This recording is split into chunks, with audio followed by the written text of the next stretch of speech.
Brian Baldinger weighed in on Bryce uh, Bryce Bryce Huff. Bryce Huff, the former Eagle, and he said, "Man, the Eagles blew it. The Eagles blew it by letting Bryce Huff get out." And I don't know if they blew it, but it was also he just wasn't necessarily a fit there, and he has been a fit here. Here's the quote from Baldy. He said the Eagles made a mistake. He's not a linebacker. He's a pass rush specialist. He's got to put his hand in the dirt. He's not an outside linebacker like they wanted him to be in Philadelphia. Robert Saleh knows what Huff is. He closed out the game against the Saints like Nick Bosa did the game before. Nick has somebody who can come off the edge opposite him right now. Huff is better than anybody they've had over there at defensive end the last couple of years. And he went on 95.7 the game, the radio to locally here and said that. It is interesting watching Bryce Huff. He tallied 4 tackles, a sack, and a forced fumble on the day. His sack marked his first of the season, gives him 21 in his career. His forced fumble was his first as a member of the Niners, gives him 3 in his career. He just, I really do think it's just as simple as he wasn't a scheme fit, but they had a whole ranking of the top 100 acquisitions of the offseason. He wasn't even in the top 100. I think there was kind of a belief that, hey, you know what, Philly's really good. And if he wasn't good there, why is he going to be good elsewhere? But it really kind of shows that, especially on the defensive line, if you have the right guys for the right scheme, you can be prolific. But if you have the wrong guys in the wrong scheme, they can be talented guys, but if you don't utilize them the right way, they can be, incredibly unproductive. I mean, it's pretty amazing when you look at how little Bryce Huff did for the Eagles and how major he is for the Niners. Yeah, I just sent you a link to my tweet with the screenshot of that game-winning sack in our private chat here on StreamYard if you want to pop that up. But it goes to show you the fast, explosive get-off that he has. But look, the receipts are out there. I mean, you and I were talking about this all the way back in March, how the 49ers should trade for Bryce Huff. He had fallen out of the rotation for the Eagles. He was a healthy scratch in the Super Bowl. For the most part last year, he was a complete non-factor. And part of that is because Josh Sweat played really well. Nolan Smith had a big year 1 to year 2 leap. Jalix Hunt turned it on as a 3rd-round pick rookie last year. But also, it's something that you and I discussed and what you just alluded to. He wasn't a scheme fit for the Eagles. Vic Fangio runs that hybrid 3-4. They were trying to use Bryce Huff as a stand-up pass rusher. He is not that. He is a hand-in-the-ground, 3-point stance defensive end who should be playing in a 4-3, and in this wide 9, with the get-off that he has, he can be a serious factor. He is the best defensive end that Nick Bosa has had opposite of him, going all the way back to D Ford, and obviously that didn't last long because D couldn't stay healthy, but similar players with that quick, explosive get-off. I just want everybody to look at this play right here, and this is, again, the game-winning strip sack of Spencer Rattler. The ball is snapped right here. Everybody else on the defensive line is still in their stance. They have not moved. Look at left defensive end. Bryce Huff is already on his way into the backfield. He already read and anticipated this. So this is feel, this is awareness, this is being able to time the snap, and this is that explosive get off with really good bend. The offensive tackle here could have had a perfect pass set. It wouldn't have mattered because Bryce Huff, with the bend, with the quickness, was able to beat him from the snap. He is further along than anybody on this play, and this is what the Niners saw. This is what Robert Saleh saw and experienced when he developed him with the New York Jets. A lot of people don't realize Bryce Huff got $34 million in guaranteed money from the Eagles. He's no slouch, right? And a reason for that, he had 67 pressures and 10 sacks in 2023. So Robert Saleh knows how to use the player here.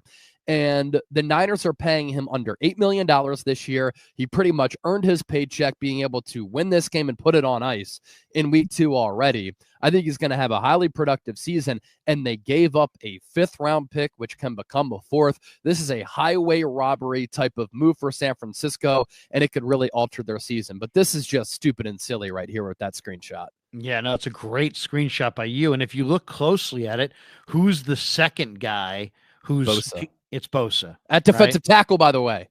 Yeah, at Yeah. defensive tackle, and Yeah. then is that Sam Aquinu maybe off his outside To shoulder his right, and then Michael Williams is the other defensive tackle. Yeah, I mean, Yeah. what an unbelievable group they have up front here. But yes, Huff, and it's interesting too. And I was talking to one of the 49er defensive coaches earlier this year, and one of the other reasons they felt like he struggled was the severe kind of difference between the way he lines up and a way a 3-4 outside linebacker would stand there in a 2-point stance.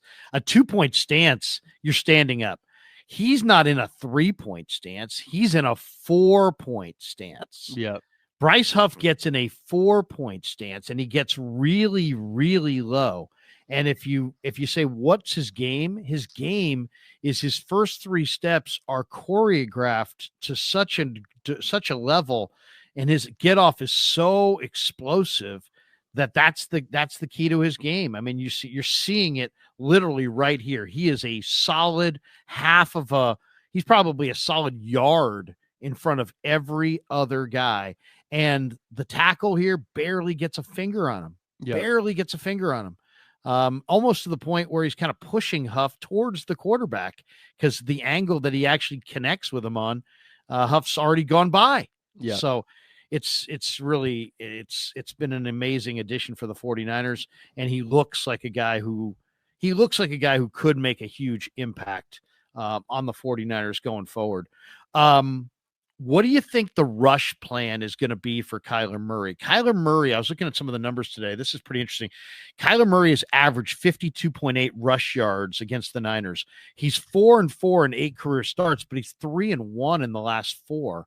A sweep last year. Yeah, including a sweep last year. And to me, it seems like how they rush him, Chase, is going to be a major factor in this game because last year he ran for 50 yards right by Devondre Campbell. They gave him a run lane. He took it, and he took it to the house. I mean, some quarterbacks, you give him a rush lane, they're going to rush for 15 yards. You give this guy a rush lane, and he will house call you. So what do you think? I mean, to me, they have to rush in unison. You can't play too many games. You can't give him real decisive, wide open rush lanes because he'll take them. Yeah, I talked about this a lot on the 49ers report this week, especially in our Niners-Cardinals preview, which is up on the channel. But, yeah, Kyler Murray has really burned San Francisco a lot. From 2022 to 2024, the Niners have given up the 12th most rushing yards to quarterbacks across the NFL, and it feels like that number should be even higher. I know that they're bringing back Robert Saleh, but quarterbacks have been able to burn them with their feet and legs, partially because of the wide 9. And the wide 9 can be a little bit of a downfall when you're going up against mobile quarterbacks. And so the points that I was making this week, Kyler Murray is a guy who put up more than 500 all-purpose yards and 6 touchdowns against San Francisco last year. On October 5th of last year, when the Niners blew a 23-10 lead, they got blanked in the second half, first of all, but the opening touchdown of the game was a Kyler Murray 50-yard run. And Talanoa Hufanga kind of over-pursued it. And so tackling is going to be really important just against Kyler, but against the Cardinals in total, Trey McBride is really good picking up yards after the catch. They're also a very physical running team with James Conner and Trey Benson. But the plan against Kyler, you have to have disciplined pass rush lanes, and you have to have pass rush lane integrity. And sometimes when you're running the wide 9 and you have your front 4 spaced out so much, their mentality is to get off the ball, get upfield, and be aggressive, pin their ears back at after the quarterback. But when you do that and you get upfield in a wide 9, what does it lead to? If you can't immediately get to the quarterback, wide open running lanes for the quarterback. And so Kyler's a shorter guy. He doesn't necessarily see the field all that well. When he feels that rush get upfield, it actually makes his job pretty easy because he can see those wide open lanes and he's able to exploit those. And then that second level is sometimes left vacant because the linebackers are having to cover running backs, tight ends, or wide receivers. And so those are 10 immediate easy yards for Kyler Murray. You're going to have to set the edge. You're going to have to contain him within the pocket. Maybe from time to time you run some twists and stunts up front so that you don't have those wide open running lanes for Kyler Murray to kind of attack. And so he's a very difficult player to defend.